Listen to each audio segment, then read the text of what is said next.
বর্তমান বিশ্বের ভূ রাজনীতিতে ইরান একটি অত্যন্ত আলোচিত এবং শক্তিশালী নাম। কিন্তু আপনি কি জানেন, আজ থেকে 1400 বছর আগে মরুভূমির সেই তপ্ত বালিতে বসে বিশ্বনবী হজরত মুহাম্মদ সাল্লাল্লাহু আলাইহি ওয়াসাল্লাম পারস্য বা বর্তমানের এই ইরানিদের নিয়ে এমন এক জাদুকরী ভবিষ্যৎবাণী করেছিলেন, যা শুনলে আপনি শিউরে উঠবেন এবং বর্তমান বিশ্বের চিত্র মেলালে অবাক হয়ে যাবেন। নবীজি বলেছিলেন, ঈমান যদি আকাশ কুসুম কোনো নক্ষত্রপুঞ্জেও থাকে, তবে এই জাতির একদল মানুষ সেখান থেকেও তা খুঁজে নিয়ে আসবে।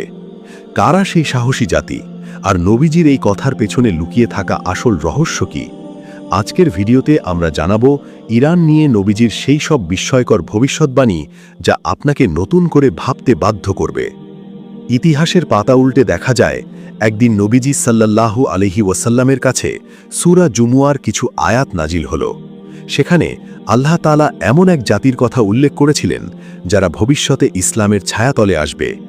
সাহাবীরা কৌতূহলী হয়ে জিজ্ঞেস করলেন, হে আল্লাহর রাসূল, তারা কারা?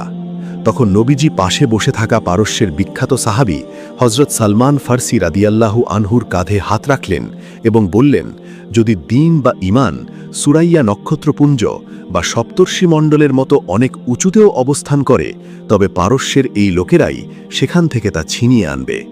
সহিহ মুসলিম এবং বুখারী শরীফের এই হাদিসটি ইরানের মানুষের জ্ঞান পিপাসা এবং ঈমানী শক্তির একটি বড় প্রমাণ।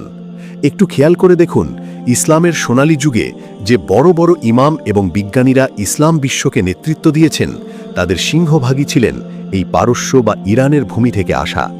ইমাম বুখারী, ইমাম মুসলিম, ইমাম আবু হানিফা এবং ইমাম তিরমিজির মতো কালজয়ী আলেমদের পূর্বপুরুষেরা ছিলেন এই পারস্যেরই সন্তান। নবীজির ভবিষ্যৎবাণী যেন ইতিহাসের প্রতিটি পাতায় অক্ষরে অক্ষরে সত্যি হয়ে ধরা দিয়েছে। বর্তমান যুগেও যদি আপনি ইরানের দিকে তাকান, তবে দেখবেন বিজ্ঞান, প্রযুক্তি এবং সমরশক্তিতে তারা সারা বিশ্বের কাছে এক বিস্ময়ের নাম। যেখানে পুরো মধ্যপ্রাচ্য অস্থির, সেখানে এই দেশটি নিজস্ব মেধা আর শক্তিতে বুক টান করে দাঁড়িয়ে আছে।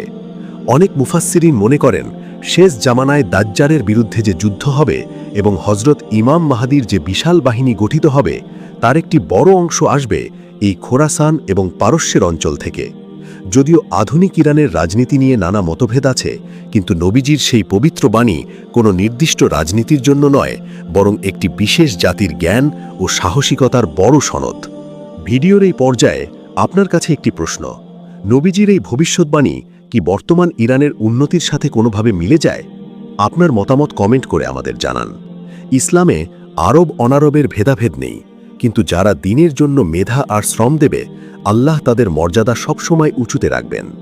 ভিডিওটি ভালো লাগলে শেয়ার করে এই অজানা তথ্যটি সবাইকে জানিয়ে দিন এবং এমন তথ্যবহুল ভিডিও নিয়মিত পেতে সাবস্ক্রাইব করে আমাদের সাথেই থাকুন। আল্লাহ আমাদের সবাইকে সঠিক জ্ঞান দান করুন। আমিন। ধন্যবাদ।